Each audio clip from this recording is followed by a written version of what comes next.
मेरी ज़िंदगी के लगभग 10 साल सिर्फ एक वजह से एवरेज निकल गए, और वह वजह थी मेरी शाइनेस। बचपन से लेकर कॉलेज तक मैं हमेशा लोगों से बात करने से डरता था। अगर क्लास में टीचर कोई सवाल पूछ ले तो आंसर पता होने के बावजूद मैं हाथ नहीं उठाता था। अगर किसी फंक्शन में जाना होता तो मैं सबसे पीछे खड़ा रहता था। अगर कोई नया इंसान मेरे सामने आ जाता तो मेरे दिमाग में एक ही बात चलती थी, यार कहीं मैं कुछ गलत ना बोल दूं। और सबसे ज़्यादा प्रॉब्लम तब होती थी जब किसी लड़की, सीनियर या किसी हाई स्टेटस पर्सन से बात करनी होती थी। उस समय ऐसा लगता था जैसे मेरे दिमाग ने काम करना बंद कर दिया हो। मेरे पास बोलने के लिए वर्ड्स ही नहीं होते थे। लेकिन फ़नी बात यह थी, जब मैं घर वापस आता था तो मेरे दिमाग में पूरी कन्वर्सेशन दोबारा चलती थी, और तब मुझे 50 स्मार्ट रिप्लाईज याद आते थे। तब लगता था काश उस वक्त ये बोल दिया होता, काश मैं थोड़ा कॉन्फिडेंस दिखा देता, काश मैं इतना ऑकवर्ड ना होता।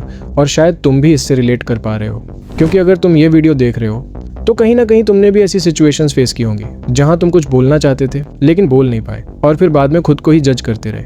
मुझे भी पहले लगता था कि कुछ लोग नेचुरली कॉन्फिडेंट पैदा होते हैं, कुछ लोग बर्थ से ही सोशल होते हैं, और कुछ लोग जैसे मैं हमेशा इंट्रोवर्ट ही रहते हैं। लेकिन फिर मैंने साइकोलॉजी पढ़नी शुरू की, ह्यूमन बिहेवियर को समझना शुरू किया। मैंने कई कम्युनिकेशन एक्सपर्ट्स को सुना, सक्सेसफुल पीपल के इंटरव्यूज़ देखे, और सबसे इम्पॉर्टेंट, मैंने रियल लाइफ में खुद पर एक्सपेरिमेंट्स किए।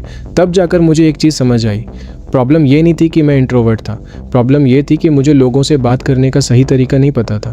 क्योंकि लोगों से बात करना कोई टैलेंट नहीं है, ये एक स्किल है, और हर स्किल की तरह इसे भी सीखा जा सकता है। आज मैं तुम्हें 5 ऐसे पावरफुल पॉइंट्स बताऊंगा जिन्होंने मेरी सोशल लाइफ पूरी तरह बदल दी। अगर तुम शाय हो, इंट्रोवर्ट हो, या नए लोगों से बात करते समय नर्वस हो जाते हो तो इस वीडियो को एंड तक ज़रूर देखना, क्योंकि आखिरी पॉइंट शायद तुम्हारी पूरी सोशल लाइफ बदल सकता है।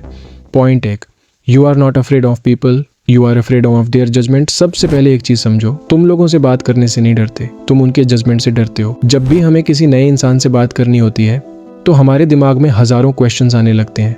अगर मैं वियर्ड लग गया तो, अगर उसने इग्नोर कर दिया तो, अगर उसने मुझे बोरिंग समझ लिया तो, अगर मैंने कुछ गलत बोल दिया तो। और यही ओवरथिंकिंग हमें बोलने से पहले ही हरा देती है। साइकोलॉजी में इसे स्पॉटलाइट इफेक्ट कहते हैं।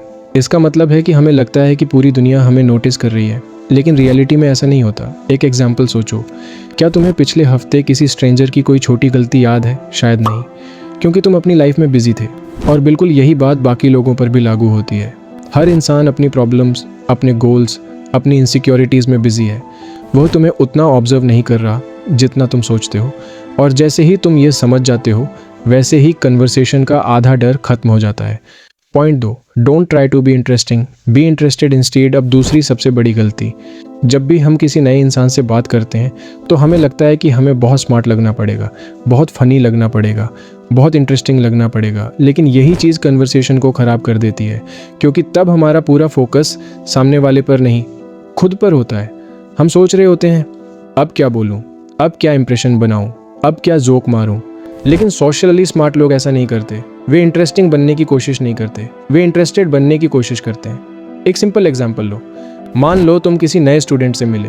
अगर तुम लगातार अपने बारे में बोलते रहोगे तो शायद कन्वर्सेशन ज़्यादा देर नहीं चलेगी। लेकिन अगर तुम पूछो, तुम कहाँ से हो, तुमने ये कोर्स क्यों चुना, तुम्हारा फ्यूचर प्लान क्या है, तो सामने वाला खुलने लगेगा, क्योंकि हर इंसान अपने बारे में बात करना पसंद करता है। इसलिए अगली बार कन्वर्सेशन में इम्प्रेस करने की जगह क्यूरियस बनने की कोशिश करो। ट्रस्ट मी, क्यूरियोसिटी किसी भी कन्वर्सेशन का सीक्रेट वेपन है। Point 3, the easiest way to start a conversation. अब बात करते हैं उस चीज़ की जिससे ज़्यादातर इंट्रोवर्ट सबसे ज़्यादा डरते हैं, कन्वर्सेशन स्टार्ट करना। कई लोग महीनों तक किसी से बात नहीं करते क्योंकि उन्हें ओपनिंग लाइन नहीं मिलती। उन्हें लगता है कि कोई मैजिकल सेंटेंस होगा जो सामने वाले को इम्प्रेस कर देगा, लेकिन रियलिटी में ऐसा कुछ नहीं होता। 90% कन्वर्सेशन सिर्फ ऑब्जर्वेशन से स्टार्ट होती है। अगर तुम जिम में हो तो पूछ सकते हो, भाई कितने टाइम से वर्कआउट कर रहे हो।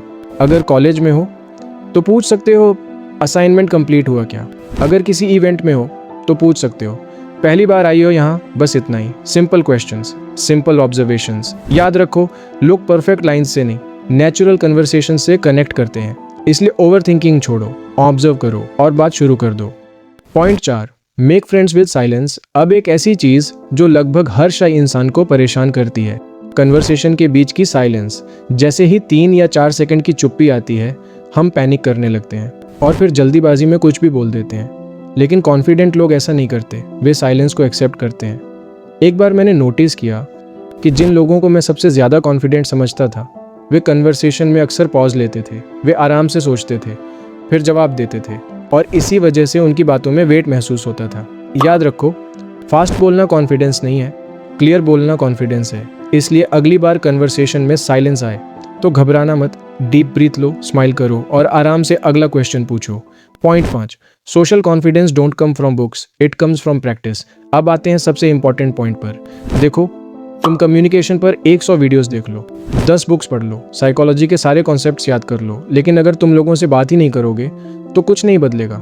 सोचो, अगर कोई स्विमिंग सीखना चाहता है तो क्या सिर्फ वीडियोस देखकर सीख सकता है? नहीं, उसे पानी में उतरना ही पड़ेगा। और बिल्कुल यही रूल सोशल कॉन्फिडेंस पर भी लागू होता है। इसलिए खुद को छोटे चैलेंजेस दो। आज किसी शॉपकीपर से एक्स्ट्रा क्वेश्चन पूछो, कल किसी क्लासमेट से कन्वर्सेशन स्टार्ट करो, परसों किसी स्ट्रेंजर को जेन्युइन कॉम्प्लीमेंट दो। फिर धीरे धीरे लेवल बढ़ाते जाओ, क्योंकि कॉन्फिडेंस एक्शन के बाद आता है, एक्शन कॉन्फिडेंस के बाद नहीं आता। जितनी बार तुम सोशल सिचुएशंस में जाओगे उतनी बार तुम्हारा दिमाग ये समझेगा कि यहाँ कोई खतरा नहीं है और धीरे धीरे वह फियर खत्म होने लगेगा। फिर एक दिन ऐसा आएगा जब तुम किसी भी इंसान से बिना डरे बात कर पाओगे, चाहे वह स्ट्रेंजर हो, लड़की हो, बॉस हो या कोई high status person. Bonus points तक, जब तक तुम्हारे दिमाग में पर्याप्त एग्जाम्पल्स नहीं होंगे तब तक तुम क्रिएटिव या विटी रिप्लाईज नहीं दे पाओगे। साइकोलॉजी कहती है जो हम देखते हैं वही हमारा दिमाग ऑब्जर्व करता है। इसलिए रोज थोड़ा ऐसा कंटेंट देखो जो तुम्हारे दिमाग को स्मार्ट रिप्लाईज की ट्रेनिंग दे। कंटेंट टाइप 1, डिबेट्स ऑब्जर्व करो कि लोग कैसे रिस्पॉन्ड करते हैं, कैसे अपनी बात स्मार्टली रखते हैं, कैसे अलग अलग पॉइंट्स को प्रेजेंट करते हैं। कंटेंट टाइप 2, सेलिब्रिटी इंटरव्यूज, उनकी टाइमिंग, कॉन्फिडेंस और डिलीवरी को नोटिस करो। खासकर शाहरुख खान के इंटरव्यूज देखो, वो कैसे स्मूथली जवाब देते हैं और अपने एक्सप्रेशंस यूज करते हैं। Content type 3, stand up comedians, उनकी पंचलाइन सेटअप और टाइमिंग ऑब्जर्व करो। वो कैसे एक सिंपल बात को भी फनी और इम्पैक्टफुल बना देते हैं और कैसे ऑडियंस को कंट्रोल करते हैं। Content type 4, great public speakers कैसे पॉज लेते हैं, कैसे इमोशंस यूज करते हैं, कैसे बॉडी लैंग्वेज से इम्पैक्ट क्रिएट करते हैं, कैसे अपनी आवाज़ की स्पीड और टोन बदलते हैं। लेकिन सिर्फ कंटेंट कंज्यूम मत करो, इन 3 चीज़ों पर फोकस करो। बॉडी लैंग्वेज, इमोशंस, पॉज लेने का तरीका, फिर धीरे धीरे इन्हें अपनी रियल लाइफ कन्वर्सेशंस में अप्लाई करो। तो अगर तुम शाय हो, इंट्रोवर्ट हो या लोगों से बात करने में नर्वस महसूस करते हो तो याद रखो, तुम्हारे अंदर कोई कमी नहीं है, तुम्हें सिर्फ प्रैक्टिस और सही डायरेक्शन की ज़रूरत है। इन 5 पॉइंट्स को अगले 30 दिनों तक अप्लाई करो और मैं गारंटी देता हूँ तुम्हारे कॉन्फिडेंस, कम्युनिकेशन और सोशल स्किल्स में बड़ा डिफरेंस देखने को मिलेगा। तो चैनल को सब्सक्राइब ज़रूर करना। मिलते हैं अगली वीडियो में।